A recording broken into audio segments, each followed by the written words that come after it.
اللہ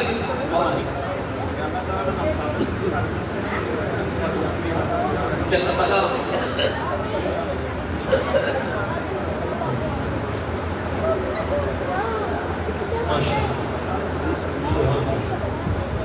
نعرہ تکبیر، نعرہ رسالت، عظمت قرآن، فیضان قرآن، فیضان قرآن، عظمت قرآن، فیضان قرآن، عظمت قرآن، فیضان قرآن.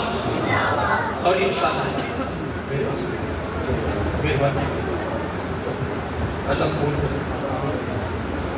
اللہ تعالیٰ آپ کو سب کو سلامت رکھی، آپ سب کو مبارک ہو.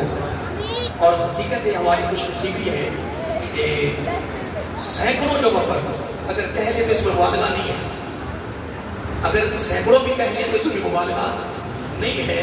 لیکن اس ادارے سے بڑے ہوئے بچیاں الحمدللہ کثیر جگہوں پہ پڑھا بھی رہے ہیں، قرآن سنا رہے سن رہے ہیں.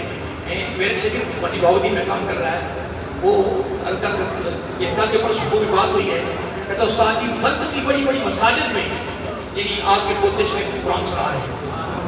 اور گجرات میں دعوت اسلامی کا مرکزی ادارہ جو ہے وہاں صدر مدرس جو ہے نا، صدر مدرس یعنی مرکز میں وہ بھی ہمارا پوتا شریف ہے.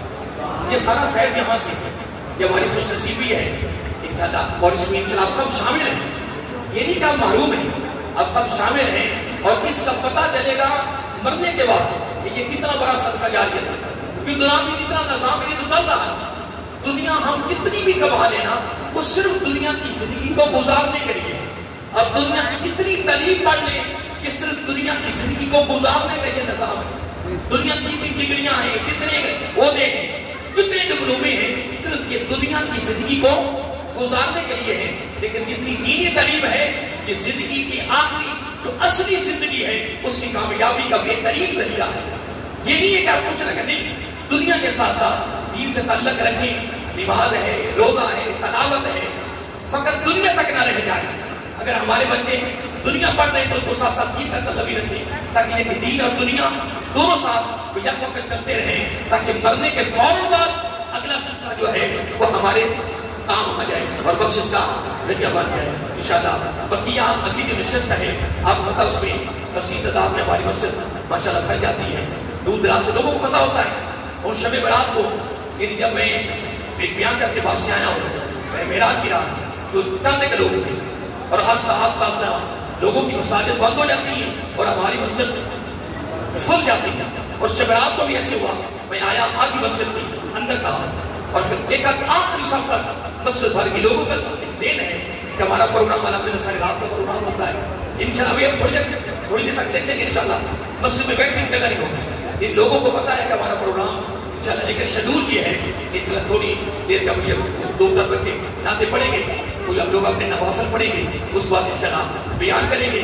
بیان کے بعد انشاءاللہ بیان کی آج انشاءاللہ بڑا خوبصورت موضوع ہے، اس کی مناسبت سے انشاءاللہ ہماری گفتگو ہوگی. اس کے بعد انشاءاللہ صلاۃ تسبیح کی جماعت کھڑی کریں گے، پھر اس کے بعد ہمارا ذکر ہوگا، پھر اس کے بعد دعا ہوگی. دعا کے بعد انشاءاللہ سحری کا انتظام خوبصورت کیا گیا آپ کے لیے انشاءاللہ. وہ انشاءاللہ سحری کروائی جائے گی. جو ادھر کرنا چاہے وہ ادھر کریں گے، جس کا دل نہ کرے اس کے لیے کوئی زور نہیں ہے، اس کو اپنے زبردستی بتانا ہے. لیکن ہم آپ کی طرف سے صحیح انتظام میں کبھی انتظام نہیں کیا.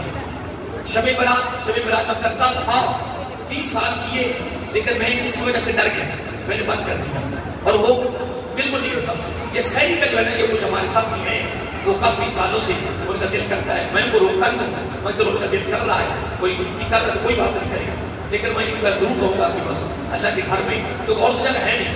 جب ہم سحری کرواتے ہیں تو بس میں کہتا ہوں کہ اللہ کے گھر کا کتنا بھی ادب ملوز خاطر رکھا جائے. ایسا نہ ہو کہ ہم جناب ساری رات کی عبادت کو اللہ کے گھر کی بے ادبی کی وجہ سے ضائع کر بیٹھے. اللہ کے گھر کا ادب ہائی لیول کا ادب ہے جس کا ابھی تک مجھے بھی نہیں پتا حقیقت ہے.